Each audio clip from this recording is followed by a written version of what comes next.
नमस्कार, स्वागत है आपका कैपिटल टीवी में। बंगाल हिंसा को लेकर चल रही जांच में इस वक्त बड़ा मोड़ आ चुका है। जो ममता बनर्जी चुनावों के बाद हुई हिंसा को नकार रही थी, झूठ बोल रही थी, उसकी पोल पट्टी तब खुल गई जब कमेटी ने गृह मंत्रालय को रिपोर्ट सौंप दी। अब ममता बनर्जी चौतरफा घिरती नजर आ रही हैं। पश्चिम बंगाल में चुनाव के बाद हुई हिंसा को लेकर फैक्ट फाइंडिंग समिति ने अपनी रिपोर्ट गृह मंत्रालय को सौंप दी है। 5 सदस्यीय समिति ने ये रिपोर्ट गृह मंत्रालय मंत्री किशन रेड्डी को सौंपी। रिपोर्ट में बताया गया कि पश्चिम बंगाल में जो चुनाव के बाद हिंसा हुई, उसकी पहले से ही पूरी तैयारी की गई थी कि कैसे कैसे क्या होना है। ममता बनर्जी की सरकार हिंसा रोकने में फेल हो चुकी है। समिति के सदस्यों ने 63 पेजों की एक रिपोर्ट तैयार की है। इसे तैयार करने के लिए ये टीम पश्चिम बंगाल गई थी।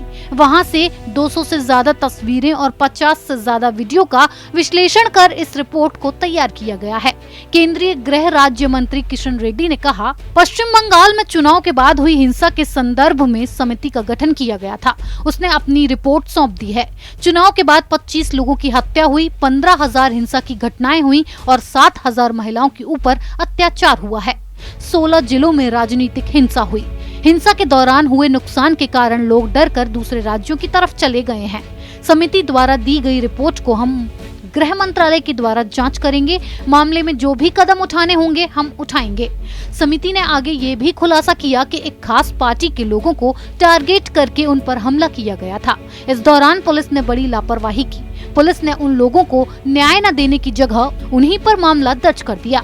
इसके अलावा शिकायत के बावजूद पुलिस ने किसी को गिरफ्तार नहीं किया और ये ममता सरकार की शह पर हो रहा था। कई लोग अपना घर छोड़कर पलायन कर गए और उनके घरों को जला दिया गया। एक खास पार्टी के लोगों के आधार कार्ड और राशन कार्ड छीन लिए गए। इसके अलावा हिंसा की जगहों पर क्रूड बम और पिस्टल की अवैध फैक्ट्री भी मिली।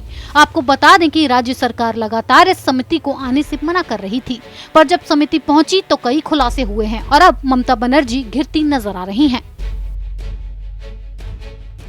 सच सामने आने के बाद अब ममता सरकार के ऊपर कड़ा एक्शन हो सकता है, क्योंकि समिति ने अपनी रिपोर्ट में होम मिनिस्ट्री को सौंप दिया है और अब ये बात भी साफ हो चुकी है कि बंगाल में चुनाव के बाद ताबड़तोड़ हिंसा हुई है, जिसके पुख्ता सबूत मिले हैं। इस खबर में फिलहाल इतना ही। बने रहिए कैपिटल टीवी के साथ।